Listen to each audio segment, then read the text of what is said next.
ರಾಜೀನಾಮೆ ಕೊಡಿ ಅಂತ ಇನ್ನೂ ಯಾರೂ ಹೇಳಿಲ್ಲ. ನಾಳೆ ಒಂದು ಸಭೆಯನ್ನು ಕರೆದಿದ್ದಾರೆ.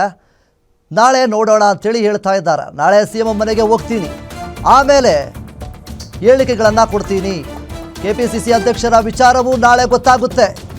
ಗ್ಯಾರಂಟಿ ನ್ಯೂಸ್ಗೆ ಸಚಿವ ಸತೀಶ್ ಜಾರಕಿಹೊಳಿ ಹೇಳಿಕೆಯನ್ನು ನೀಡಿದ್ದಾರೆ. ನಾಳೆ ದಿನ ಸ್ಪಷ್ಟವಾಗಿ ಗೊತ್ತಾಗುತ್ತೆ. ನಾಳೆ ದಿನ ಒಂದು ಸಭೆಗೆ ಕರೆದಿದ್ದಾರೆ. ನಾನು ನಾಳೆ ಹೋಗ್ತೀನಿ, ನಾಳೆ ಹೋಗಿ ಆಮೇಲೆ ಹೇಳ್ತೀನಿ ಅಂತೇಳಿ ಸಚಿವ ಸತೀಶ್ ಜಾರಕಿಹೊಳಿ ಅವರು ಹೇಳಿಕೆಯನ್ನು ನೀಡಿದ್ದಾರೆ. ಈಗ ಸಚಿವ ಸತೀಶ್ ಜಾರಕಿಹೊಳಿ ಇದ್ದಾರೆ, ಅವ್ರನ್ನ ಸಹ ಮಾತಾಡ್ತೀನಿ. ಸರ್, ಕೊನೆಯದಾಗಿ ಸಿಎಂ ಅವರು ಇವತ್ತು ಕೊನೆಯ ದಿನ, ಇವತ್ತು ಜಾತಿ ಗಣತಿ ವರದಿನ ಸ್ವೀಕರಿಸೋದು ಅಗತ್ಯ ಇತ್ತು ಅಂತ ಇಷ್ಟೊಂದು ತರಾತುರಿಯಲ್ಲಿ ಅದು ಬಹಳ ಅವಶ್ಯಕತೆ ಇದೆ ನಮ್ಮ ಕರ್ನಾಟಕಕ್ಕೆ. ಅದು ಹಿಂದೂ ಕೂಡ ಮಾಡಿದ್ದೀವಿ, ಅದರ ಡೇಟ್ ಎಕ್ಸ್ಪೈರಿ ಆಗಿ ಆಗೋದ್ರಿಂದ ಅದನ್ನ ಸ್ವೀಕೃತಿ ಮಾಡ್ಲಿಕ್ಕೆ ಆಗಿಲ್ಲ. ಮತ್ತೊಂದು ಹೊಸದು ಮಾಡಿದ್ದೀವಿ. ಇದು ರಾಜ್ಯಕ್ಕೆ ಸಾಮಾಜಿಕವಾಗಿ ಬಹಳ ಅವಶ್ಯಕತೆ ಇದೆ, ಅದಕ್ಕಾಗಿ ಇದನ್ನು ಸ್ವೀಕಾರ ಮಾಡಿದ್ವಿ ಅಷ್ಟೇ. ಸಿಎಂ ಸಿದ್ದರಾಮಯ್ಯನವರು ರಾಜೀನಾಮೆ ಕೊಡಬಾರ್ದು ಅಂತೇಳಿ ಸಾಕಷ್ಟು ಸಚಿವರು ಸಹ ಒತ್ತಡ ಹಾಕ್ತಾ ಇರುವಂತದ್ದು, ಸಹಿ ಸಂಗ್ರಹ ಆಗ್ತಾ ಇದೆ ಅನ್ನೋ ಒಂದು ಮಾಹಿತಿ ಸರ್.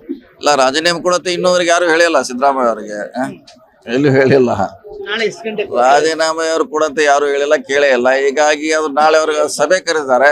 ಆ ಸಭೆಯಲ್ಲಿ ಏನು ಹೇಳ್ತಾರೆ ನೋಡೋಣ, ಕಾದ್ ನೋಡೋಣ. ಹಿಂದೆ ಡಿ ಕೆ ಶಿವಕುಮಾರ್ ಅವ್ರ ಮನೆಯಲ್ಲಿಂದ ಉಪಹಾರ ಕೂಟ ಆಗಿತ್ತು, ಸಿಎಂ ಅವ್ರ ಮನೆಯಲ್ಲಿ ಉಪಹಾರ ಕೂಟ ಆಗಿತ್ತು. ನಾಳೆ ಯಾವುದು ಅಂತ ಸರ್?